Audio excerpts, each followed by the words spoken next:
Ustaritz Iparralde, le directeur de l'Institut culturel basque, Panchoa Etchegoyen, reçoit la délégation du Parc de l'aventure basque en Amérique dans le cadre de cette mission socio-économique visant à raffermir les liens entre le Pays basque et Trois-Pistoles.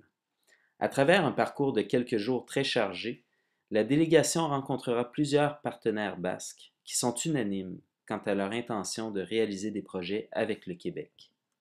C'est très important que la direction du PABA vienne se rendre compte d'elle-même de ce qu'est le Pays basque aujourd'hui, comment vivent les gens, ici au Pays basque Nord, mais également au Pays basque Sud. Je pense que ce voyage va durer une semaine, mais c'est, je crois, une première rencontre, c'est une première approche.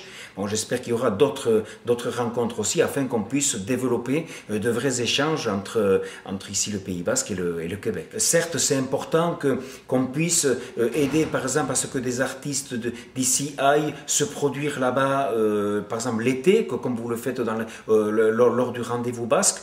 Mais je crois qu'au-delà, il faut aussi qu'on arrive à travailler sur des projets plus collectifs, sur des projets, par exemple, on en a beaucoup évoqué toute la nouvelle scénographie que vous allez mettre en place au Parc de l'Aventure basque. Bon, je pense que dans le cadre de cette nouvelle scénographie, on pourrait, nous, être partenaires, par exemple, en produisant certains documents sonores ou audiovisuels que l'on a produits ici et qui pourraient très bien être utiles pour faire connaître justement le Pays basque d'aujourd'hui, sa culture, par exemple le chant, la danse, la musique, les arts plastiques, etc. Donc je pense que c'est dans ce sens-là que l'on doit développer encore davantage des partenariats.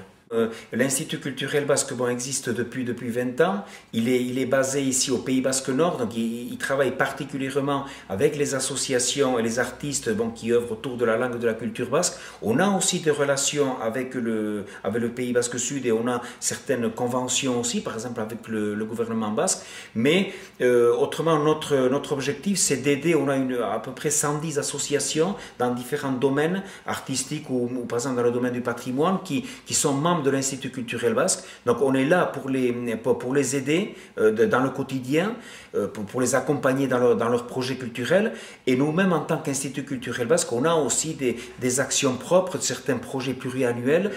On a 4 grands partenaires financiers ici, que sont donc le ministère de la Culture, ensuite le Conseil général des Pyrénées-Atlantiques, parce que nous on est à la moitié d'un département français des Pyrénées-Atlantiques.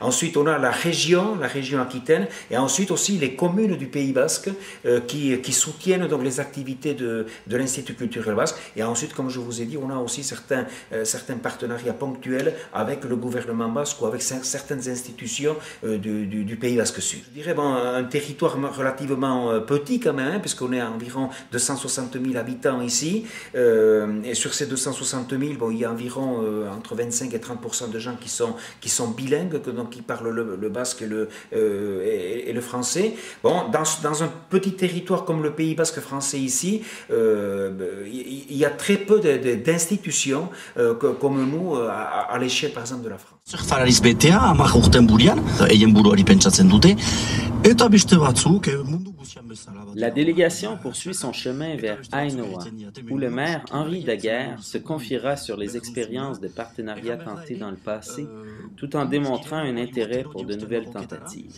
Eta absolutoki behar dugula surfalarien laguntza. Eta hor da aipatzen. Et puis j'adore votre région Québec, puisque je suis allé assez souvent. Je suis l'ancien joueur de pelote, et puis je suis toujours été très très fasciné par l'histoire des pêcheurs basques et avec le Québec, et aussi la complicité avec les montagnais et les Micmacs que l'on aimerait bien un jour découvrir plus profondément. Ça, c'est déjà plus difficile. Mais bon, voilà. Et puis je pense que, comme beaucoup de Basques qui ont voyagé, on a atterri dans des contrées comme les vôtres et qui nous fascinent. Donc, c'est vrai que le Pays basque, c'est un pays magnifique, mais le Québec aussi. Donc, et puis, moi, je crois que, compte tenu de toutes ces histoires qu'il y a entre les pêcheurs, les aventuriers ou les gens qui se sont déplacés, que ce soit du Québec vers le Pays basque ou du Pays basque vers le Québec, je pense qu'il y a une histoire et que nos enfants doivent savoir. Il faut surtout continuer. Et puis, à côté de ça, il y a aussi, je pense, une relation qu'il faut mener peut-être un peu plus vers le tourisme, parce que vous avez une région touristique comme la nôtre, mais aussi sur le plan économique et agricole. Moi, je crois qu'il y a des choses à faire. Et avec des gens comme j'ai rencontré moi déjà au Québec, j'en suis persuadé.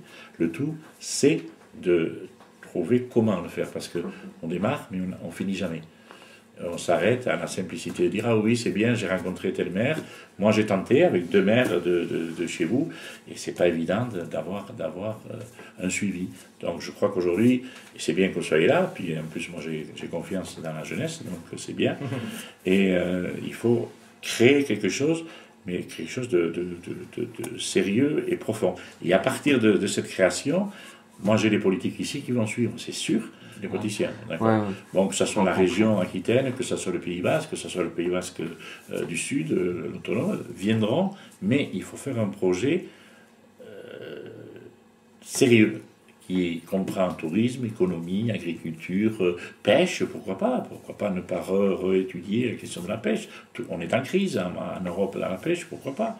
On ne va pas venir prendre tout le poisson de chez vous, mais bon, pourquoi pas trouver des solutions.